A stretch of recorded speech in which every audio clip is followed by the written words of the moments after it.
gentileza, peço por favor que você abra o seu livro ali na página de número, vamos lá? 7, se não me engano. Tá? Se estiver errado, pode xingar o educador, fica à vontade, não tem problema. Página 7, exatamente, aqui. Vamos começar então nosso estudo específico para a prova da URGS. Hoje em dia é um modismo na URGS os professores usarem bastante aplicativos e tirarem imagens desses aplicativos e colocarem na prova. Por exemplo, a questão de 2018, que foi de um aplicativo que eu usei muito para vocês para montar moléculas, está ali a questão de orgânica, que caiu na prova. Por exemplo, também a questão de 2019, falando sobre teoria de partículas, né? Falando do movimento retilíneo das partículas, que eles tiraram exatamente desse aplicativo aqui, chamado de PhET. Então, vamos dar uma olhadinha no PhET para falar sobre substância, né? Pura, simples, pura, composta, essas coisas bobinhas que às vezes a gente acha que sabe, mas como vocês viram no simulado do primeiro livro, a FUVEST cobrou um monte com desenho isso esse ano e não teve tanto acerto assim no simulado. A gente fez muitos plantões aí para tentar rever o que aquelas bolinhas indicavam. Não se assustem se na URGS você encontrar exatamente esse desenho aqui. E eles perguntarem para você assim, o que é isso? Mistura, substância pura, substância simples, dando ideia de que puro está numa categoria diferente de simples ou composta. Então, de forma bem clara e dinâmica, o que é uma substância? A química é a ciência da transformação. E a gente estuda a matéria, o sólido, o líquido e o gás. Uma substância é um sólido, um líquido ou um gás que possui a mesma partícula. O que é partícula, professor? Defina. São as menores partes daquela substância, daquela porção de matéria, daquele sólido, daquele líquido, daquele gás. Essas partículas podem ter 4 naturezas. Podem ser átomos, podem ser, veja, moléculas, podem ser íons, né?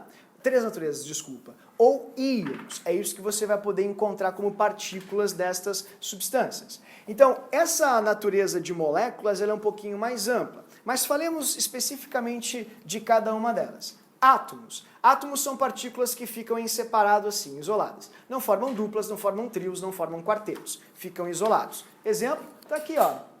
Ferro. Ferro é formado por átomos. São átomos de ferro que constituem a estrutura de ferro. Agora, quando você fala, querido, por exemplo, de oxigênio, que é um gás, pode ser um sólido, pode ser um líquido, evidentemente, mas nas condições ambientes é um gás. Oi, Laura Almeida. Oi, querida, seja muito bem-vinda. Sinta-se acolhida. Teu chimarrão tá ali. Mari Tubino monopolizou. Ó, aqui você tem uma substância formada por moléculas. Por quê? Veja que as partículas são sempre em pares, em duplas. Então, quando a gente tem um conjunto de átomos, nós temos uma molécula. Entretanto, quando esses átomos eles são diferentes, isso não configura uma mistura.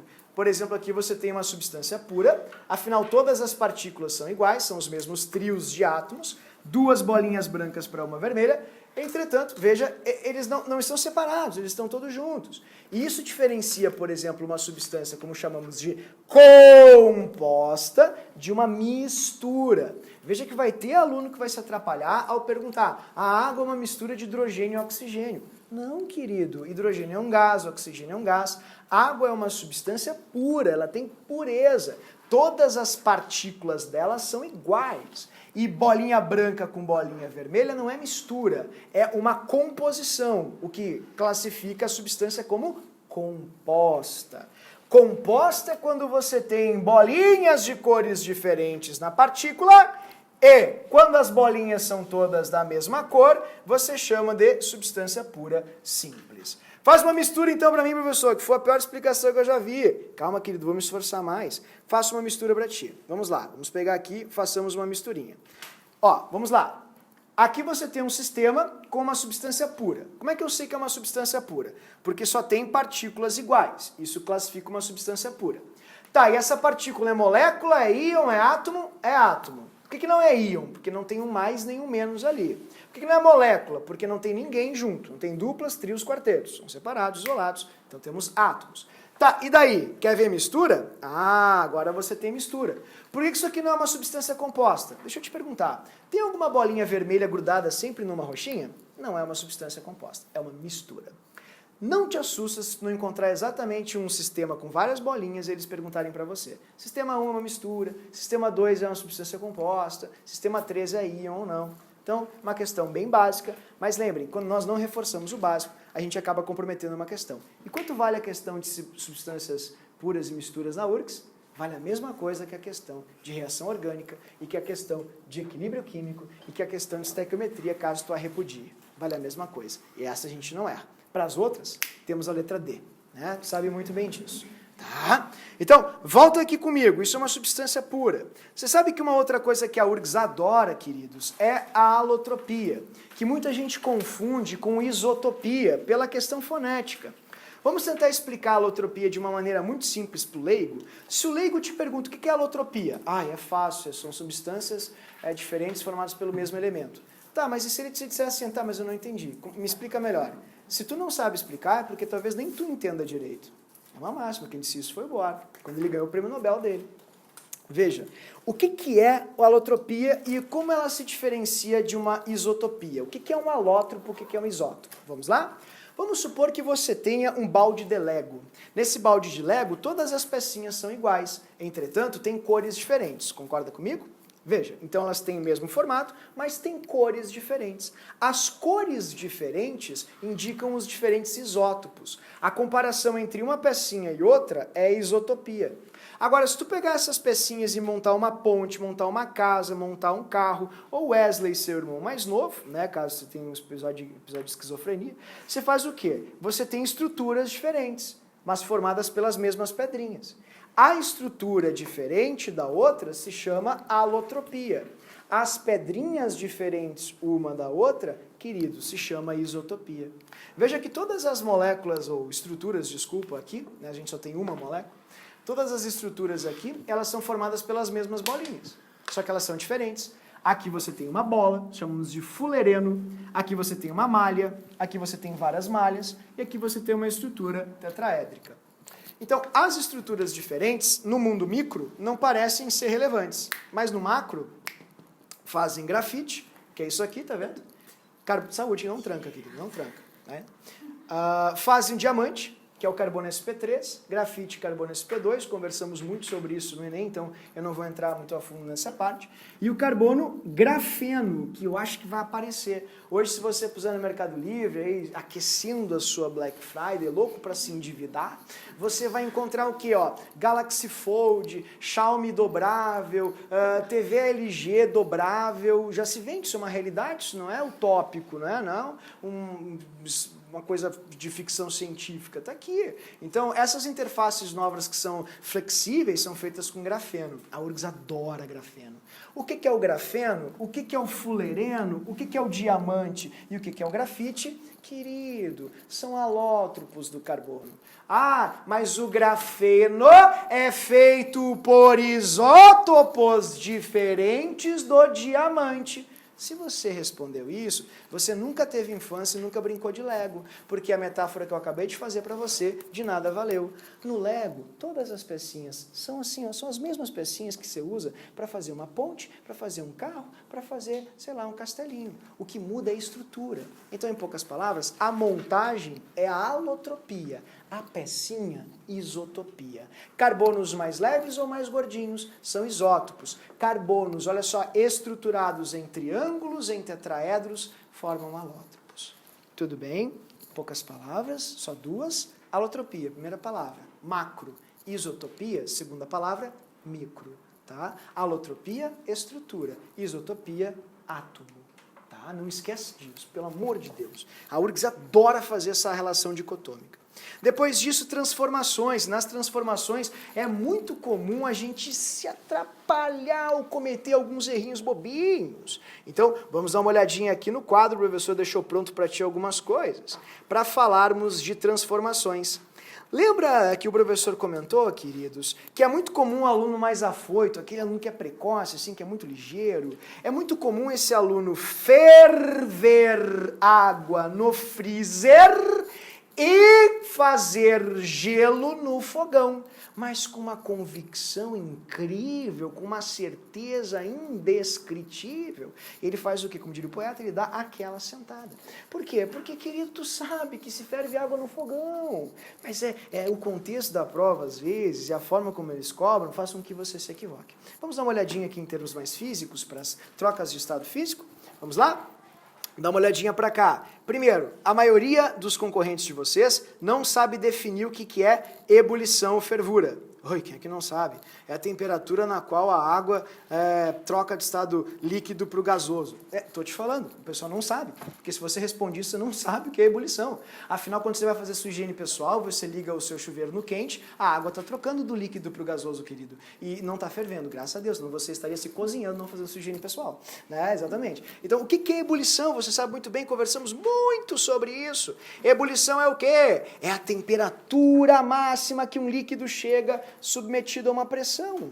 Ó, o máximo que esse líquido vai chegar é a temperatura de ebulição dele, ele não passa daquilo. Isso é ebulição, temperatura máxima que um líquido pode chegar. O que é fusão? Fusão é a temperatura máxima que um sólido pode chegar. Porque se você me disser que o gelo não está já liquefazendo ou derretendo, se transformando antes de chegar a zero, você não entende nada de temperatura de fusão. Calor sensível, calor latente. Isso não pode acontecer conosco.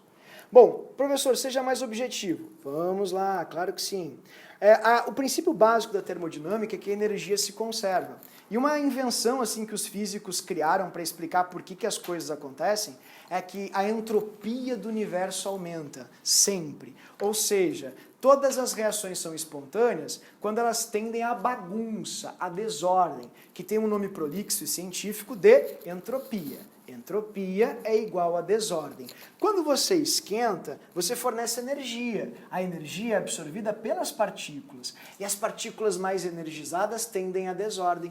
Os movimentos delas são todos movimentos retilíneos. É como uma mesa de sinuca. Você bate, ela vai sempre retinho até encontrar um obstáculo e mudar sua trajetória. E a trajetória é sempre retilínea. Você não esquenta uma molécula, ela faz assim uma trajetória espiralada, curvilínea. Não. URGS 2019, questão de cinética, sempre trajetórias retilíneas, tudo bem?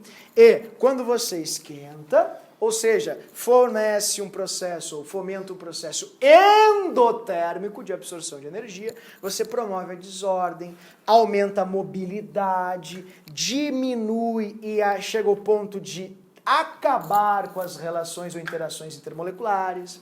Agora, quando você bota no freezer, a energia é dissipada, é um processo exo. Você aumenta a ordem ou coesão, a energia cinética diminui, intensificam-se as interações moleculares, diminui-se a mobilidade das partículas. E veja, mobilidade é o quanto elas se movem. E isso influi, evidentemente, na fluidez. O que é a fluidez? É como as substâncias se esparramam nos recipientes em que elas se encontram. Por exemplo, aqui a água tem forma de garrafa. Se eu jogar na mesa, ela vai ter forma de mesa. Agora, se essa borracha cair aqui dentro da garrafinha de água, ela vai ter forma de borracha, porque não tem mobilidade, não tem fluidez. Agora, se for um gás, o gás sempre ocupa de forma muito profícua e eficiente todo o ambiente em que ele se encontra, porque é onde tem ausência de interação molecular. Então ele é muito móvel e, por tal motivo, bastante fluido. Isso que besteira, mas foi a questão da URGS esse ano, a primeira da prova, inclusive. Já vou fazer contigo. Jamais vou falar alguma coisa que não tenha caído na prova, não tenha relevância. O professor é meio estranho, mas é bem atento a isso. Tá? Então, vamos lá, vamos falar agora sobre outras coisas que normalmente os alunos erram, e faz tempo que a URGS não cobra. Primeiro, gráfico de troca de fases. Você tem dois gráficos de trocas de fases clássicos. O primeiro é aquele que sempre estimula o aluno, deixa o aluno mais seguro, que é o gráfico escadinha. Calor sensível, sensível, sensível, latente. Sensível, sensível, sensível, latente. O calor sensível é aquele que muda conforme a energia é fornecida. Dizemos que ele está associado à energia cinética. O calor latente é aquele que não eleva a temperatura quando absorve esse calor. Ou seja, quando se absorve calor. Ou seja, toda a energia que está sendo fornecida está sendo absorvida e utilizada para o rompimento das interações moleculares. Esse gráfico, visto numa pressão apenas, ele gera um espectro de uma escadinha. Onde você tem o sólido, líquido e sólido, que é a fusão, aqui, deixa eu botar aqui para você, fechou, sólido e líquido, aqui, beleza, líquido, líquido e gás. Eu não acredito que eu estou olhando uma coisa nessa quarta série, então eu podia estar dormindo, enfim, olhando seriado. Querido, é que assim, ó, eles vão te perguntar duas coisas. Gasta-se mais tempo para derreter água ou para ferver água? Lembra que eu tinha falado para você? Se essa pergunta cair na URGS de novo, eu faço um bolão contigo agora. Vai ser uma das mais erradas da prova. Quer fazer um bolão? Joga contigo. Gosto de jogatina. Sem recibo, sem nada. Eu gosto. É minha origem canoense, não ri, é triste. Canoas é uma cidade terrível. Então, vamos lá. Por que todo mundo vai errar? Porque muitos gráficos não são verossímeis. Muitos gráficos trazem assim, ó, patamares de mudanças de fases iguais. Isso não é verdade. Gasta-se muito mais energia para ferver, então demora muito mais tempo para ferver 1 litro de água do que para derreter 1 quilo de água. Por quê? Porque quando você derrete, você rompe parcialmente as interações. Quando você ferve, você rompe totalmente as interações. Então isso é importante. E detalhe, olhem o espectro, olhem como funciona, vejam direitinho que esse gráfico é pobre. É um gráfico que não mostra para você como vai ser a água fervendo em Gramado, por exemplo. Qual o gráfico que mostra para você como é a água fervendo em Gramado? O gráfico clássico, que já é uma regra secular da química, né? Todos os professores de química usam essa metáfora. O gráfico da tacinha. Por quê? Porque ele parece uma tacinha. É o gráfico que vai mesclar o quê? Pressão e temperatura. E como é que ele vai ser? Esse gráfico, querido, ele vai ser assim, ó. Ele vai parecer uma tacinha. Assim. Pronto. Eu parei de beber, porque eu estou focado, assim, tá assim, calma, vai ser fácil. A tacinha, ela vai fazer uma alusão ao local onde você bota o líquido. Onde você bota o líquido? Dentro, exato. Então, ó, aqui é estado líquido, aqui é o sólido e aqui é o gás. Vamos errar uma questão? Vamos errar uma questão. Por que o CO2 é chamado de gelo seco? URGS 2005, primeira questão. Letra D, professor. Pior que não era, né? Aí o pessoal deu uma sentada, sentou na grade, foi terrível. Aí todo mundo marcou assim, ó, porque o CO2 tem interações mais fracas. O petróleo, o piche do asfalto tem Van der Waals. Van der Waals é fraco, mas você não voa no asfalto. Você não nada no asfalto. Ele é sólido. Por que ele é sólido? Porque você está esquecendo de uma coisa, querido. Eu peço de coração para você não esquecer. Ponto triplo! Ponto triplo é o ponto no qual você encontra a substância em 3 fases simultaneamente. Se o ponto triplo de uma substância é superior a 1 atmosfera, sempre ele vai ser apenas sólido ou apenas gás. Por exemplo, no caso do CO2, o ponto triplo dele está em 5 atmosferas. Veja, nós não conseguimos 5 atmosferas aqui. Se nós não conseguimos 5 atmosferas, você está em 1 atmosfera. Esquentando ou resfriando gás carbônico, você só consegue sólido, gás, gás, sólido. Eu vou fazer isso na aula agora para você ver. Vou fazer um exemplo disso na aula já, uma experiência bem rápida, com iodo. Então, quando a substância tem um ponto triplo superior a 1 atmosfera, você não o consegue líquido. Você consegue ele apenas nas formas sólida e gasosa. Por isso que o nome é gelo seco, porque ele não é molhado. Para conseguir CO2 molhado, você precisa de uma câmara de pressão para conseguir fazer 5 atms, senão você não consegue. 5 atmosferas. Tudo bem? Outra coisa, aqui é a fronteira sólido-líquido. Ponto de fusão. Fronteira líquido-gás. Ponto de ebulição. Fronteira sólido-gás. Meu Deus do céu, não pode ser, mas é. Ponto de sublimação. Professor, e se me perguntarem sobre a compressibilidade de gases? Baita pergunta! Genial! Se eles perguntarem isso, vai ser uma das questões mais bonitas que eu já vi na URGS, de fato. Né? E você vai ter que olhar para isso aqui, ó, que se chama ponto crítico. O ponto crítico é a temperatura a partir da qual a substância não pode mais ser compressível. Não entendi. A partir desse ponto, queridos, daqui para frente, você só consegue estado gasoso. O ponto crítico do hidrogênio ele é muito baixo, então nós não conseguimos comprimir hidrogênio. Por isso que levou tanto tempo para que os engenheiros conseguissem colocar hidrogênios em cilindros. Até então só se colocava hidrogênio em grandes cilindros em naves espaciais. Hoje, se você comprar um carro híbrido, você vai ter hidrogênio. Hoje, se você pegar uma calculadora com pilha híbrida, você tem hidrogênio. Se chama de célula combustível. Né? Então o hidrogênio, que é uma bomba, você sabe muito bem, hoje 2019, já vou fazer a questão com você, é também um dos gases mais importantes para as pilhas ou células combustíveis. Então, se eles quiserem fazer uma sacanagem, fica uma dica.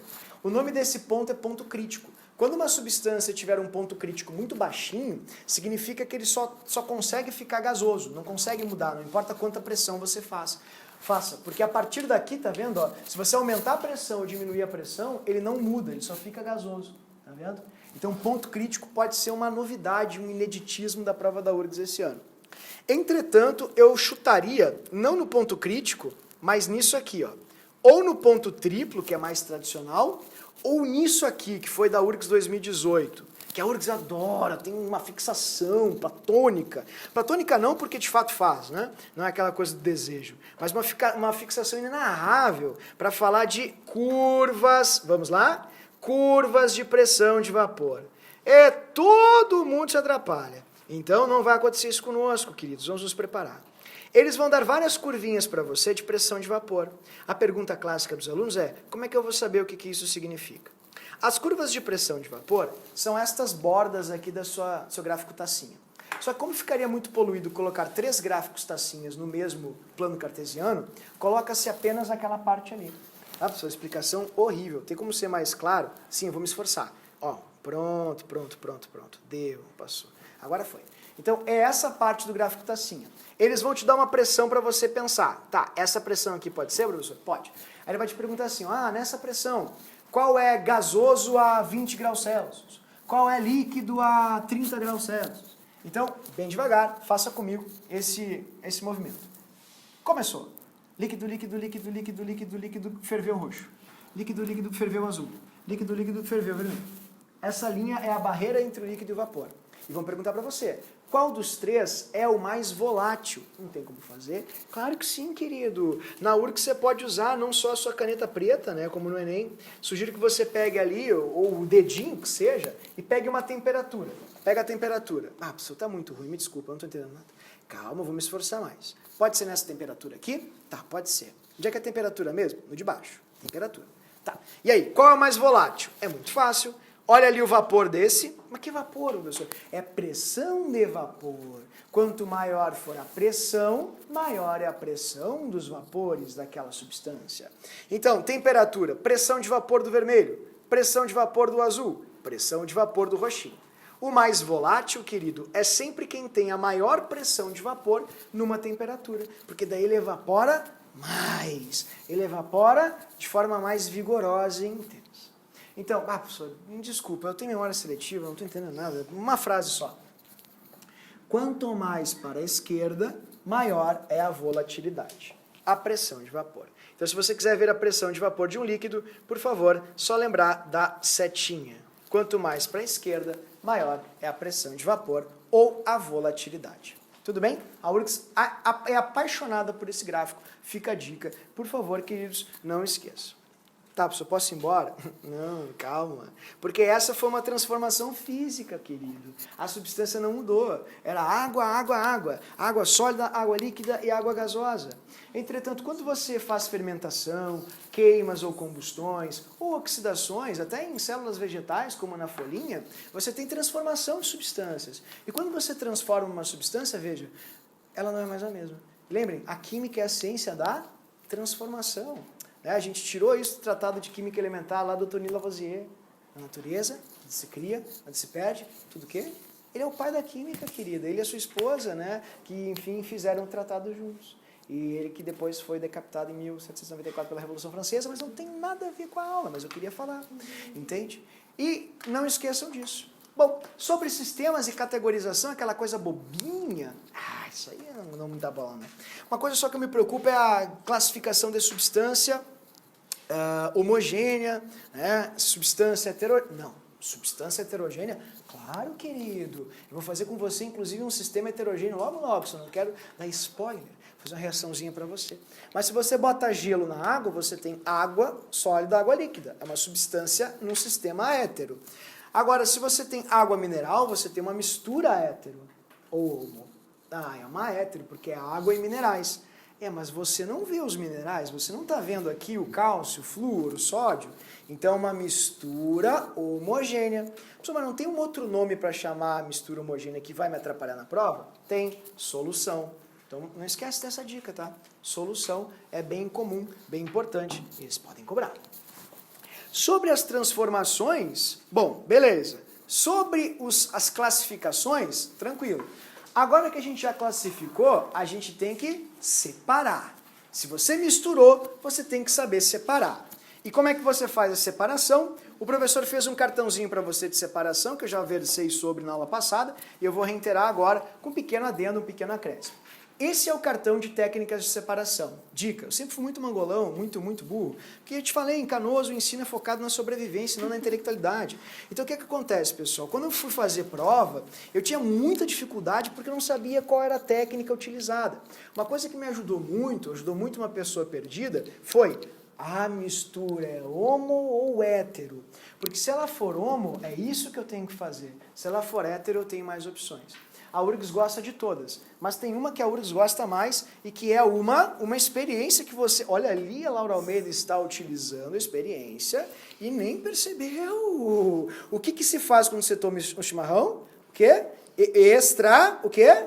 São. Então, quando você for tomar o seu chimarrão, aproveite sua experiência, você está fazendo extração. Ah, professor, quanta besteira. Ah, será? Questão 2 da prova da URGS esse ano. Chimarrão. Água 70, o que se faz? Extração. Teve quem marcou filtração. Não prestou atenção na experiência. Filtração tem que usar uma coisa chamada filtro. Você está usando um papel melita para tomar? Detalhe, está entupindo, Laura Almeida? Nunca vai entupir. O professor tem a técnica, eu já te falei, nunca vai entupir. Então, o que acontece? Não é filtração, porque você não tem um filtro ali. Você faz filtração quando você usa uma coisa chamada filtro. Decantação. Não, querido. O que a água quente faz no chazinho, no café, no chimarrão, é extração. Ela, por interação, ela abraça substâncias que têm afinidade com ela, extrai essas substâncias e leva consigo até você. Tá? Então, vamos lá. Uma outra observação só para finalizar, não vou me ater muito a esse card, porque a gente conversou muito sobre ele na aula passada. Eu só vou chamar atenção para uma última coisinha que a URGS gosta muito, que é a densidade. Vamos lá? Vocês sabem que, veja, não foi em Canoas, né? Canoas que é o lugar das excentricidades, é o único lugar na América Latina que tem um sensor de tiro. Foi na Zona Sul! Lá na Zona Sul. Ah, Zona Sul é tudo de bom, pois é. Tinha um maníaco do ácido sulfúrico, tudo de bom. Graças a Deus essa pessoa insana foi presa. E como Porto Alegre é uma província, não se assusta se eles não mencionarem esse trágico evento sobre o ácido sulfúrico. Veja, isso é ácido sulfúrico, é 1 litro. Veja, isso aqui é 1 litro e é óleo. Eu não vou pedir para você segurar, porque o professor é uma pessoa prudente, mesmo sendo canoense, porque isso aqui é ácido sulfúrico. Mas o peso volumétrico disso aqui não é igual a isso aqui. O peso volumétrico do ácido sulfúrico é muito maior. Ele tem 1,8 de densidade. Ele é muito mais denso que a água. Tipo, isso aqui é bem pesado, é como se fosse 2 quilos de água. Isso aqui é mais leve que a água. Ali a gente tem uma quantia de 1 litro. E veja, nesse volume aqui você tem 900 ml. Você tem o quê? Uma massa muito menor que a da água. Por quê? Porque o nome disso é densidade. Então, 1 litro de óleo, como ele boia, você pode ver por isso, ele está boiando, ele é menos denso, pois o menos denso fica em cima e o mais denso fica embaixo, quando as misturas são heterogêneas, divididos pela interface entre os líquidos. Tá, e daí, professor? Querido, e daí que a URGS perguntou recentemente o que é mais pesado, grosseiramente falando em peso? 1 litro de água ou 1 litro de gasolina? Aí o pessoal respondeu, 1 litro pesa 1 litro. Tem muitos erros nessa afirmação. Né? Mas, enfim, o maior deles, evidentemente, é que litro é volume, não é massa. E a massa volumétrica chama-se densidade. Então, se o petróleo boia e o diesel, o piche, a parafina, tudo isso vem do petróleo, essas coisas também precisam ser menos densas que a água, querido. Não esquece. Você já ouviu a lenda do Eureka, do Arquimedes? Bom, o rei Sião pediu para o Arquimedes ver se a coroa dele era falsa ou verdadeira. E deu um incentivo para o Arquimedes, se tu não fizer isso eu vou te matar. Arquimedes, quase falando assim, evidente que eu vou fazer. O Arquimedes foi tomar banho, é uma lenda, né? Você não sabe se é verdade ou não. E quando ele sentou na banheira, a água caiu. Aí ele pensou, veja como é fácil. Empuxo, claro, é muito simples. Ele saiu pelado correndo Eureka, gritando Eureka e tal. Por quê? Porque ele viu que os corpos, quando estão em contato, eles, se não, obviamente, se solubilizam, eles podem deslocar pesos de fluidos. Então ele pegou o quê? Ouro puro e fez a medição e colocou numa porção de água e viu o quanto deslocava. Pegou prata pura, colocou em água e viu o quanto deslocava. Professor, vai dar aula de química, isso é física. Me deixa. Todo ano de Olimpíada, a URGS sempre faz o quê? questão de medalha. Foi assim em 2016 e 2017. Veja, 2 anos. Então, questão de medalhinha ou questão sobre anabolizantes, substâncias ilegais ou ilícitas, sempre são muito comuns. Se eles perguntarem medalha, como eles já cobraram muito questão sobre o número de átomos, cuida isso. Ai, um aluno curioso pegou uma medalha para ver se era verdadeira e jogou em água e viu o peso de fluido. Por que eu estou falando isso? Você fez um simulado esse ano, no primeiro livro, né? Tinha uma questão que era exatamente sobre isso, da FUVEST. E eu coloquei ela com esse propósito. Como é que você vai saber se ela é ou não é? Se você colocar ouro puro, você vai deslocar uma massa de água. Se você colocar prata pura, você vai deslocar outra massa de água. Então eles podem perguntar se é falsa, verdadeira, enfim, medalhinha. E isso você vai ver pela, obviamente, densidade e principalmente pelo empuxo, que, repito, é o peso de fluido deslocado. Tudo bem? Queridos, eu versei sobre essa parte porque eu acabei falando basicamente sobre todo o ensino fundamental em pouco tempo. Então peço desculpas por ter entupido vocês aí de conceitos, mas lembrem que o propósito agora é a revisão, né? Aí eu vou te perguntar, veja, isso realmente é importante? Por favor, peguem o livrinho, o livreto, na página de número, vamos começar aqui, questão 1, 9. Questão 9 da página 60 está no livreto, ok? Questão 9, da página 60. Tá? Vamos ver, então, o reflexo desse estudo. Ok? Diz assim, a água... Já errou, está fazendo Enem, não está fazendo URGS. Na URGS não se lê o enunciado. A URGS não coloca a interpretação no enunciado. É conceito e definição. Tabela, beleza. Pergunta. Assinale a alternativa que preenche a tabela. Maravilha. A URGS, quando dá tabela, ela quantifica ou classifica ou categoriza as coisas. Ah, pessoal, tu fala uns troços nada a ver. Será que é nada a ver? Então, olha só, vê se eu não tenho razão. Quantifica. Sólido é pouco. Líquido é maior, gás é maior ainda. Entende? Ela está te quantificando. Ela está te dizendo o quê? Fluidez. Obviamente, gases são fluidos. Outra coisa, a URGS ela é muito diferente do Enem num aspecto. Tu não fez nenhuma questão no Enem de quantas assertivas estão corretas, verdadeiro ou falso, coisas desse tipo. Não existem na estratégia metodológica do Enem. Na URGS, sim. Tá, e daí qual é a relevância? Qual é a relevância? A relevância é que você não tem que saber a fundo o conteúdo, e sim o básico bem. Porque você vai fazer, vamos usar a palavra-chave? Exclusão. É assim que você faz. Olha aqui, quer ver? Ó? Não fluido, beleza. Aí ele dá mobilidade molecular. Bah, mas eu me atrapalhei com mobilidade. Por isso que eu te expliquei mobilidade. O movimento das moléculas. Se elas estão amarradas, ou seja, sólidas, elas não estão móveis. Se elas estão libertas, soltas, ou seja, líquidas, ou mais ainda, completamente libertas, gasosas, elas têm muita mobilidade. Isso aí, Ana, pode derrubar mesmo, querida. Então, quase nula é sólido. Se é líquido, tem que ser maior. Ah, como é que eu vou saber se é pequena ou grande? Não, grande não pode ser escrito grande no gás. E gás é a nossa outra referência, nosso outro marco. Então só pode ser pequena. Risca, grande não pode ser porque os gases são grandes. E quase nula não pode ser porque os sólidos são quase nulos. Pronto, resposta certa, letra C. Tudo bem? Ah, mas que essa é fácil. Não, não, essa vale a mesma coisa que todas as outras. E o que você faz na URGS? Você não erra fáceis. Questão 10, por gentileza, queridos, vamos fazer a questão de chimarrão. Chimarrão ou mate, está ali a extração, nossa experiência inicial da aula de hoje, é uma bebida característica da cultura gaúcha e compreende uma cuia, uma bomba, erva mate moída, água e aproximadamente 70 graus Celsius, a 70 graus Celsius. A obtenção da bebida, ao colocar água quente na erva mate, consiste em um processo de extração. Simples assim. Muita gente marcou filtração. Tá, tem filtro na bomba? Tem um papel melita na cuia? Não, então não é filtração. Mas a bomba não filtra? Não, querido. A bomba é só um utensílio. E veja, ele não está falando sobre isso. Ele está falando sobre a ação da água na erva mate. E a ação da água na erva mate é a extração de cafeína, enfim, polifenóis e várias outras substâncias que estão no chimarrão. Ok? Tá, posso ir embora, professor? Não, querido, são 10 questões, calma. Essa é a terceira, uma questão que falava sobre densidade, típica questão da URGS. Essa questão, muitos alunos me relataram um erro, porque se atrapalharam com a palavra orgânico. Então, vamos ler a pergunta. Como eu te falei na URGS, você só precisa ler a pergunta e ir para a resposta. A pergunta da questão é, considerando que a densidade da água do mar é 1 grama por ml, Assinale a alternativa, querido, que corresponde a um material orgânico que afundaria quando jogado no oceano. Tá. Se ele afunda, porque ele é mais denso. Se ele é mais denso, vamos lá, eliminem comigo, por gentileza, a letra E e a letra A. Tá, então o aluno da questão está errado em fazer recurso. Como é que passou? 3 respostas certas. Calma. Respira, tranca, solta. Se é um material orgânico, não pode ser vidro, porque tu sabe muito bem que vidro é o quê? É vidro? Não. Sílica. Um óxido é inorgânico, areia. Isso é vidro. Se tem que saber? Tem que saber. Vale do silício, sílica, componentes eletrônicos são feitos também por silício. Então é importantíssimo saber.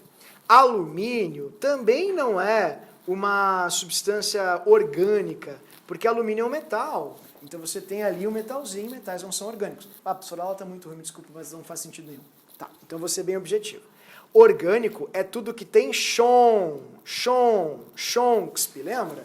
Chon, carbono, hidrogênio, oxigênio, nitrogênio, halogênios, enxofre ou fósforo, que são os elementos organógenos. Se assim não for, você não tem um composto orgânico. Então a resposta certa para variar, porque é sempre ela, a letra da aprovação, letra D, garrafa PET. Professor, mas tu é irresponsável, porque a garrafa PET a gente joga no lixo seco, não no lixo orgânico. Meu Deus do céu, querido, tudo errado. Não estou falando da categoria do lixo, estou falando da substância, entendeu? E a garrafa PET é feita por polietileno tereftalato, que é o PET. Etileno é CH2, é o nosso polímero por condensação mais importante. Está na aula de polímeros, cardzinho de polímeros, a pessoa passou para você. Então, garrafa PET, letra D. Certo, queridos? Pois bem, posso ir embora? Não. Já era, pessoal. Já acabou. Você já está em aula, feriado, agora azar. Você é meu.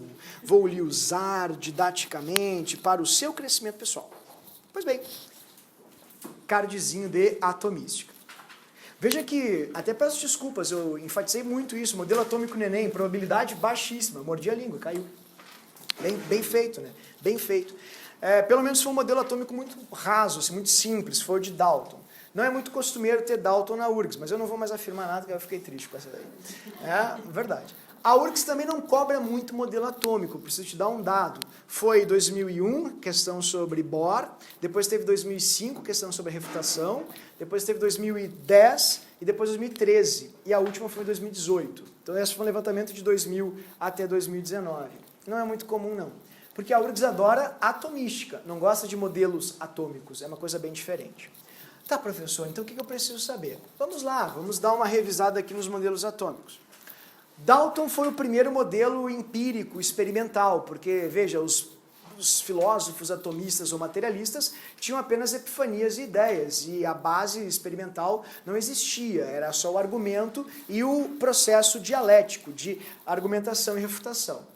O primeiro a ter experimento, o experimento foi feito com medidas de massas, com balanças, porque o paradigma da época era a pesagem, né? Foi o Dalton. E ele falou o quê? Ele reiterou o que o Antoine Lavoisier tinha dito na primeira lei ponderal. Em 1803, o The New System of Chemical Philosophy, não tranca. Né? Você teve o quê? Lei ponderal das proporções tal múltiplas. Então, o que acontece? Você tem o quê, queridos? Você tem átomos de elementos diferentes são diferentes, átomos de elementos iguais são iguais, e uma reação química é um rearranjo de átomos. Foi isso que ele disse. Qual foi a experiência que ele fez? Análises de massas. Como era o átomo dele? O átomo bola de bilhar. Quem refutou Dalton? Thomson, dando choque em tudo, porque o paradigma da época era a eletricidade. Tanto que até uma teoria chamada de galvanismo trazia uma ideia de força vital, de que as pessoas poderiam ser ressuscitadas por eletrochoque. Né? Inclusive isso gerou o quê? A Mary Shelley escreveu Frankenstein a partir disso. Então teve toda uma revolução, tanto intelectual, artística e na medicina também muito séria. E na química não poderia ser diferente, eles usaram eletricidade para falar de átomos. E o Thomson viu que os átomos podiam se dividir em cargas positivas e negativas. Então ele inventou a teoria do plum pudding, que ele mesmo chamou assim, pudim de passas. Uma massa nojenta e positiva, porque pudim de passas é horrível, mas tudo bem. É uma massa positiva com um monte de carguinhas negativas dentro. Essas carguinhas seriam os elétrons e a massa positiva seria, enfim, os raios anódicos, como ele chamou. Não se tinha ideia dos prótons, porque quem descobriu o próton foi o próprio Rutherford. Isso aqui rapidamente caiu, veio abaixo, quando um próprio aluno do Thomson, Rutherford, o refutou. Só que o Rutherford refutou de um jeito meio experimental, não teórico, e isso não levou credibilidade. O Rutherford fez o quê? Reatividade com reação com radioatividade. Ele usou a radioatividade como ferramenta, porque o paradigma aqui era a radioatividade, e incidiu na lâmina de ouro as partículas alfa, via que muitas passavam e algumas desviavam. E ele trouxe a ideia do átomo vazio. Ele falou, quando você pensar em ser presunçoso, lembre que você é 99,99999% puro vazio existencial, porque o seu átomo é assim. Seu átomo é uma coisinha de nada, com massa, e o resto tudo vazio. E nesse vazio tem elétrons. Os físicos não acreditaram nele, não deram credibilidade para o sistema do planetário, porque diziam o seguinte, olha, segundo Maxwell, toda carga elétrica em movimento emite energia. Não tem como um elétron ficar girando, girando, girando e não ir de encontro ao núcleo por perder energia. Afinal, quando um raio cai, movimento ordenado de elétrons, você vê ondas eletromagnéticas, luz. Portanto, todo o elétron em movimento tem que ceder energia. O Rutherford soube explicar isso? Não. Mas ele tinha um brilhante aluno chamado Niels Bohr, que inventou uma teoria. Foi aceita porque ninguém conseguiu refutar. A teoria dos espectros luminosos e das órbitas estacionárias de energia. Para os íntimos, o átomo cebola. Ele disse que o átomo parecia uma cebola. Os elétrons ficavam em níveis de órbitas estacionárias, de energia estacionária, ou seja, energia contínua. Ou seja, o elétron não perdia energia, porque não sei, mas é assim. E se a gente considerar assim, a gente acerta.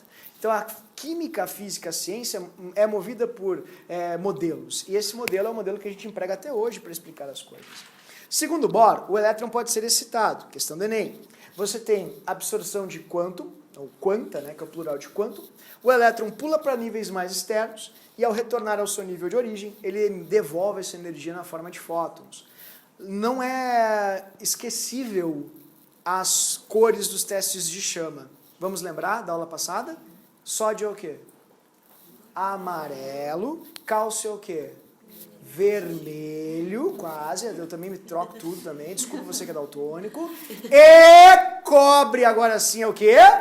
Verde. São só essas três. Mas promete que você não vai esquecer, porque é importante. Vai cair isso, professor? Pá, querido, eu não apostaria, mas eu mordi a língua ali, então vou ficar bem quietinho. Agora, uma coisa que cai muito na URGS é a parte de atomística, a parte de próton, elétron e nêutron. Veja aqui na página do nosso livreto, página de número, vamos lá, provavelmente 8, isso, 13. Ai. Ó, você tem o nosso átomo descrito de uma maneira muito didática para a sua prova. Então, foquem nesse átomo no livreto, eu vou explicá-lo aqui. O átomo básico para a química é o átomo feito por prótons, nêutrons e elétrons. As partículas antagônicas são elétrons e prótons. Quando os elétrons e prótons se fundem, eles formam um nêutron. Por isso que o nêutron tem a mesma massa do próton, porque ele é um próton fundido com um elétron. Agora, a carga é nula também, porque as cargas se anulam, positivo com negativo. Logo, quem pesa? Prótons e nêutrons. Quem tem massa desprezível? Elétron. Quem tem carga? Prótons e elétrons. Onde os vejo? Você vê nos quadradinhos da tabela periódica, onde o número atômico, que é o RG do átomo, visto pelo número de prótons, indica um átomo neutro. Quando um átomo é neutro? Quando ele tem o mesmo número de prótons e elétrons. Logo, querido, sempre na tabela periódica, você vai ler o número de prótons igual ao número de elétrons. Professor, que explicação horrível. Vamos montar o nosso elemento, então. Montemos um lítio. O lítio independe do número de nêutrons, tá vendo? Ele sempre vai ser lítio, inclusive do número de elétrons. Ele é lítio. Agora, se você quiser anular a carga dele, olha ali a carga dele, tá vendo? Você coloca o mesmo número de elétrons. Pronto. Tá, mas e a massa? Mas aí a massa é outra coisa. A massa você vê no núcleo dos átomos, contabilizando bolinhas, prótons, elétrons e nêutrons. Prótons, elétrons e nêutrons? Não, elétrons têm massa desprezível. Então, se eu tirar um elétron, veja que só muda a carga, não muda a massa. Ok? ok? A massa só vai mudar quando você aumenta ou diminui a quantidade de nêutrons desse átomo. Então, existem lítios que são mais leves e lítios que são mais pesados. Isso explica o porquê que a massa, de fato, do lítio, ela não é uma massa inteira, e sim uma massa fracionária. Outra coisa que todos os alunos erram. A URGS pergunta demais isso. Por que que a massa dos átomos na tabela, ou dos elementos no caso, é uma massa fracionária? Porque não existe só um lítio, não existe só um sódio, não existe só um potássio. Existem vários átomos de um mesmo elemento, alguns mais leves e outros mais pesados. E isso a gente chama de mesmo número de prótons. Chamamos de quê? Isótopos. Aqui está a série dos ISO, que assim, foi uma grata surpresa, acabou rendendo 2 questões agora em 2019. Os isótopos são átomos de um mesmo elemento com massinhas diferentes. É um carbono mais gordinho e um carbono mais levinho. Os isótonos é uma coincidência completamente casual. São só átomos aleatórios quaisquer que têm o mesmo número de nêutrons. Os isóbaros também sofrem do mesmo mal. É uma casualidade. Tipo, olha aí, eu tenho um carbono com 14 de massa. Que legal. Eu tenho nitrogênio com 14 também. Beleza. Então são isóbaros. Não tem nada além disso. Isoeletrônicos é muito pouco trabalhado pelos alunos, e os isoeletrônicos são partículas com o mesmo número de elétrons. E veja, para você entrar nessa celeuma dos elétrons, você precisa lembrar do que significa partícula carregada. Partícula carregada chamamos na química de íons. Podem ser os cátions ou os ânions. Como na química a única partícula que tem mobilidade é o elétron, então você pode ter uma carga positiva quando você doa uma negativa. Doa elétrons, e você pode ter uma carga negativa quando você recebe elétrons. Quando uma partícula doa elétrons, chamamos ela de cátion, e quando ela recebe, ânion. Professor, não acredito que eu estou revisando isso. Calma, tu já vai ver por que é importante. Antes disso, veja, nunca vai se mexer no número de prótons, somente no número de elétrons. Portanto, a carga em cima condiz de forma facilitada no seguinte aprendizado. Sinal de mais indica doação, sinal de menos indica recebimento. E o númerozinho, a quantidade de elétrons doados ou recebidos. Isso que você está vendo aqui embaixo, que se chama de diagrama de Pauling, não pode cair na URGS. Por quê? Porque não está no edital. Entretanto, em 2016 caiu. Por que não anularam a questão? Que foi tão fácil que ninguém teve a ousadia de querer anular. Por que foi fácil? Porque eles só perguntavam qual era o elemento que tinha aquela distribuição eletrônica. Mas não pode ser fácil. Será? Basta você saber que em cima do orbital, que é a configuração 1s, você tem o número de elétrons que cabem naquele orbital. O que é orbital, professor? Orbital, de uma forma bem simples, é a casinha do elétron. A letra indica o formato da casa e o número o tamanho. É tipo uma coisa meio irmãos à obra, tudo conceito aberto. Se você tem o S, o elétron mora numa esfera. Se você tem o P, ele mora num alter. E o D e o F é uma coisa terrível, melhor não conversarmos sobre. Mas funciona assim. Então, é só contar o número de cima e descobrir o elemento. 2 mais 2 mais 6 mais 2 dá 12. Qual é o elemento de número atômico 12? Magnésio. Simples assim. Vai cair de novo? Não está no edital, querido. Você tem condições de fazer um argumento e refutar ou, enfim, anular a questão. Fica ao seu critério. Tá, professor, posso ir embora? Não, calma. Vamos lá, vamos nos entreter. Eu não estou me entretendo. Calma, come mais uma balinha aí, tá? Vamos lá. Vamos fazer 2 questões maravilhosas da prova da URGS de 2019. Lembrando que as outras o professor vai fazer no tema, vai corrigir em vídeo para você assistir. Aí você, como você não me aguenta mais, você pode botar na velocidade 1.5, né, para vir mais rápido, ou só olhar as que são importantes para você. Eu só estou tentando te ajudar. Então, 5, diz assim, assinale com V ou F, não existe isso no Enem, enfim, tabelinha abaixo. Isótonos, pega a estabilo que tu preferia aí. Professor, hoje eu estou por cores cítricas, que bom, querido. Pega ali então a verdinha, pega uma verde e pinta o N. Isótonos. Isso, isótonos. Isótonos, queridos, têm número de nêutrons igual, né? Você tem o mesmo número de nêutrons, perdão. mesma quantia de nêutrons. Portanto, é a única característica, uma coincidência. Eles evidentemente não têm propriedades físicas iguais, porque não são o mesmo elemento. Por exemplo, carbono é um sólido combustível, nitrogênio é um diluente atmosférico. Não é a mesma coisa. Eu não posso fazer fogo com nitrogênio. Eu não posso respirar carvão. Então, não tem propriedades físicas iguais. Tá, professor, vamos lá. Então, já fez errado. Já está pegando teu tempo, ó, e botando no lixo. Você nunca faz questões assim na URGS. Você tem uma certeza, você vai para a eliminação direto. Veja quantas alternativas você elimina só com uma. Se você não viu isso, você não se deu conta que as duas próximas assertivas já estão resolvidas. Isso mostra amadorismo e despreparo, que não é o seu caso. Você jamais vai fazer isso. Na URGS é tudo assim. Fiz uma assertiva, já elimino para ver qual vai ser o meu trabalho. E assim eu otimizo o meu tempo e a minha inteligência emocional. Última, isóbaros de elementos diferentes têm necessariamente um número de nêutrons diferente. Claro que está certo, querido. Você não conseguiu nem pensar. Bom, calma, depois você pensa com calma, mas o intuito da aula hoje é uma revisão, né? Então esse é o motivo pelo qual o professor é mais dinâmico. Entretanto, eu trouxe já aqui em cima para mostrar, caso tenha sido deveras rápido. Veja, quando você tem isóbaros, você tem a mesma massinha. Então, se você tiver o mesmo elemento, você tem o mesmo átomo, querido. Então, você não tem átomos diferentes, entende? Para ser um isóbaro. Isóbaros são elementos ou átomos de elementos diferentes que possuem a mesma massa. E se são elementos diferentes, impreterivelmente você vai ter número atômico diferente. Então não há possibilidade de haver número de nêutrons igual, sabe? Ou iguais, a mesma quantia de nêutrons. Logo está correta a última assertiva. Isóbaros de elementos diferentes têm necessariamente número de nêutrons diferentes.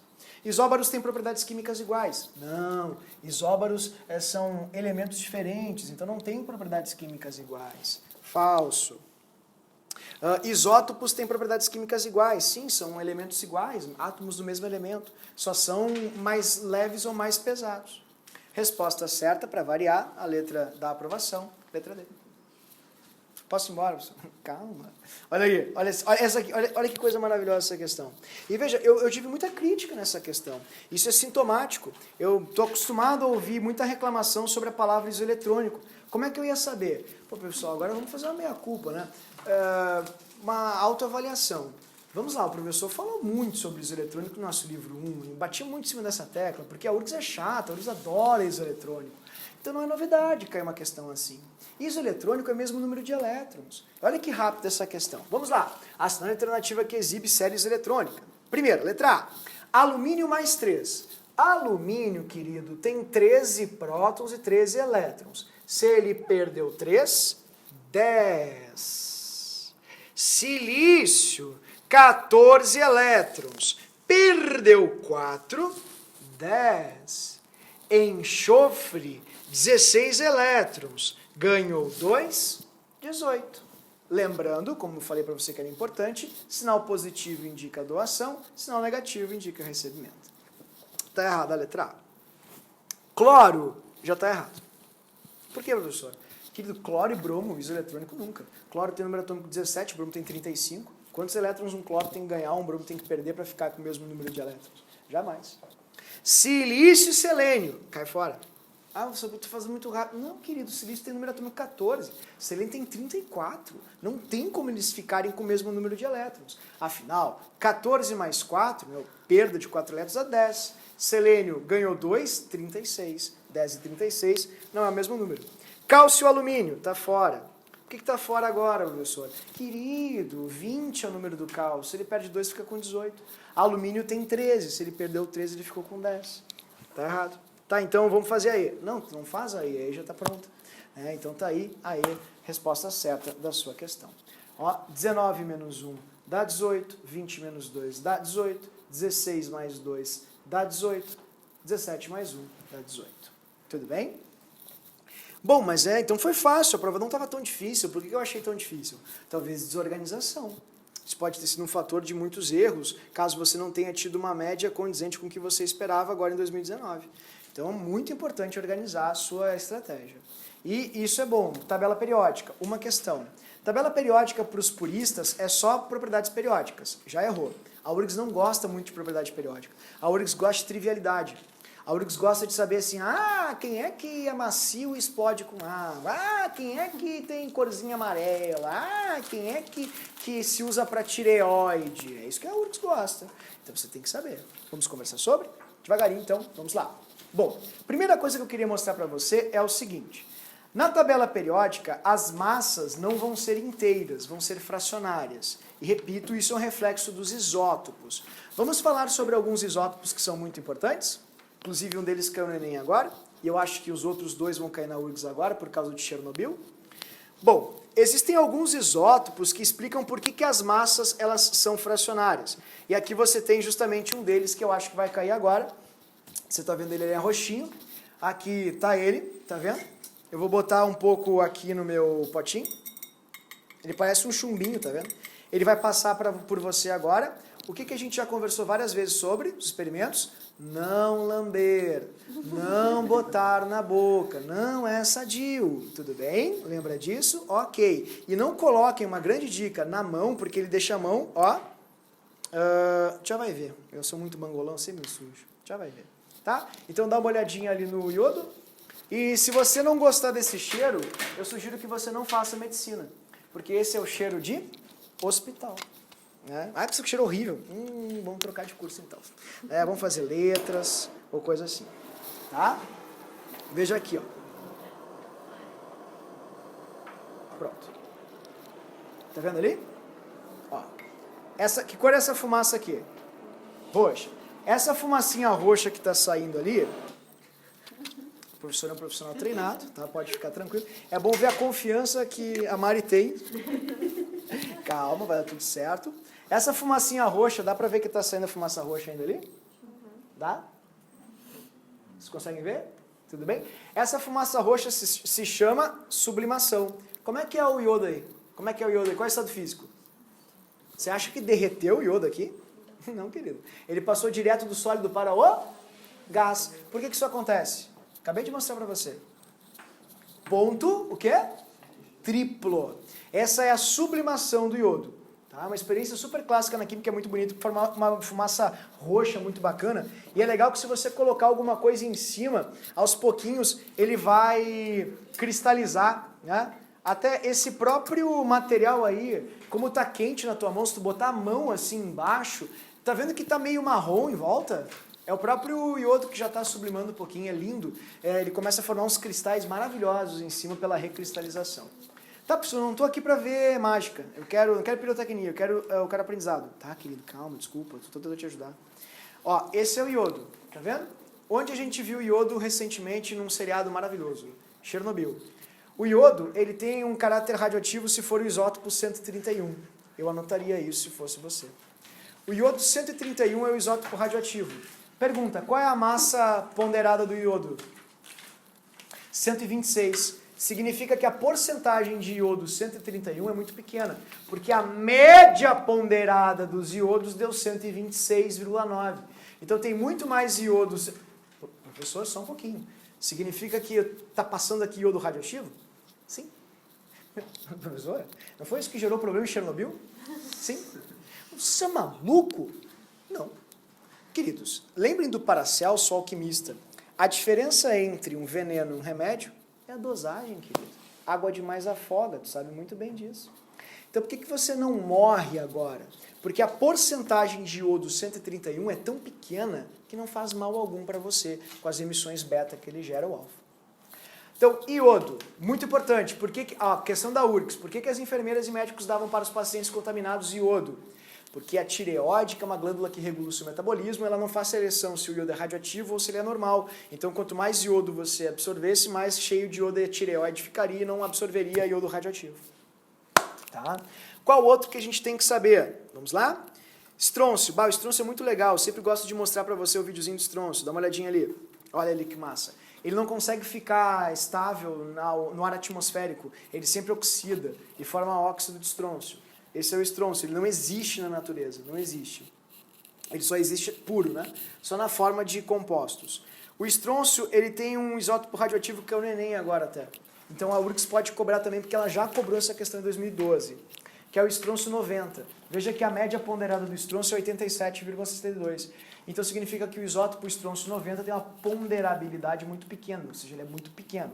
Mas qual o problema dele? Como o estrôncio está na mesma família do cálcio, ele troca de lugar com o cálcio dos seus ossos, gerando câncer nos ossos. Então o professor de biologia pode explicar N coisas, dizendo que o tecido ósseo é maior, ou não sei o que, pode ter uma probabilidade. É bobagem, não tem nada a ver. É por causa do estrôncio, que ele está na mesma família do cálcio e faz essa troca. Porque elementos de uma mesma família têm características ou propriedades semelhantes.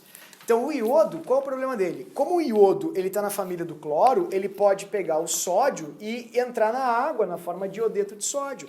Então tu tá bem faceiro assim, olha que legal mãe, trouxe aqui do mercado esse novo pack de águas minerais Fukushima, eu acho que vai ser super bacana. Não, querido. Fukushima tem uma taxa de iodo 131 altíssima. Então tomar água de lá é pedir para morrer, querido. Então tem que ter muito cuidado. Desculpa se alguém aqui fez um pacotão CVC Fukushima. Não era a minha intenção estragar suas férias. Mas evite. Então, estrôncio, veja, osso, iodo, ó, bem devagarinho, água. Tá? Não esqueça disso.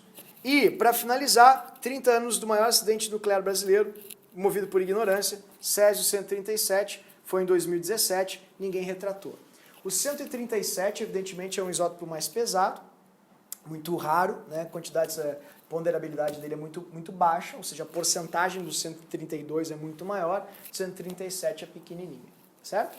Então, ele é extremamente perigoso e, ao falar de césio, vamos conversar um pouquinho sobre alguns elementos da tabela que a URGS adora. Vamos lá? Primeiro, é macio e explode em contato com água. De quem estou falando? Ah, pessoal, que bobagem. Olha que legal. Ele é macio, você corta com uma faca, com um alicate, parece uma massinha de modelar. Posso botar na mão, professor? Pode, uma vez só. Sabe por quê, querido? Porque olha o que vai acontecer se você pôr na mão. Vamos ver?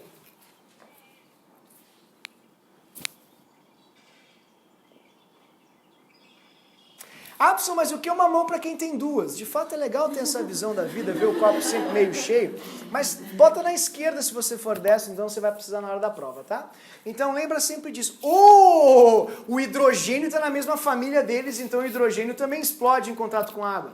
Hidrogênio não tem família, é sozinho, largado, órfão da tabela periódica. Então não vai acontecer isso com o hidrogênio. Ah, professor, que aula ruim, por que está falando disso? Está falando de isótopo, agora está falando disso aí. Não, só um pouquinho.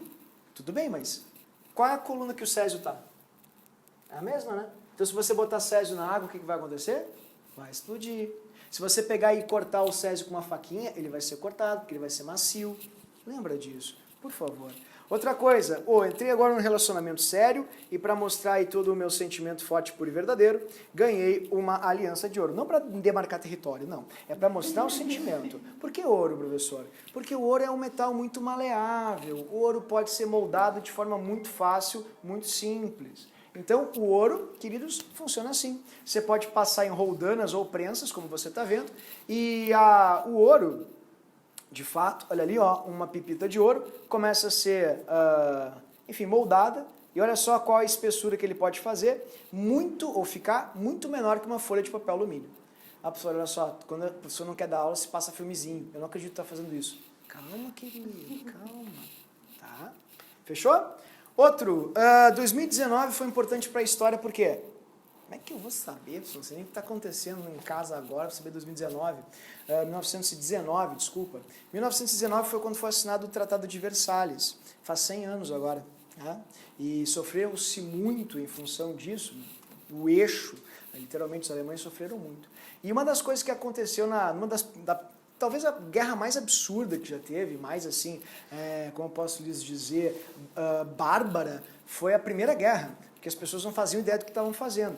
E teve um cara chamado Fritz Haber, que foi morto depois por ter inventado uma coisinha chamada de gás esverdeado, extremamente tóxico, e veja, usado no tratamento de água. De que eu estou falando, pessoal? Cloro. Tá aqui ele. Ó, ele é verde. Ah, pessoal, tem que ver isso. Já vou te provar por quê.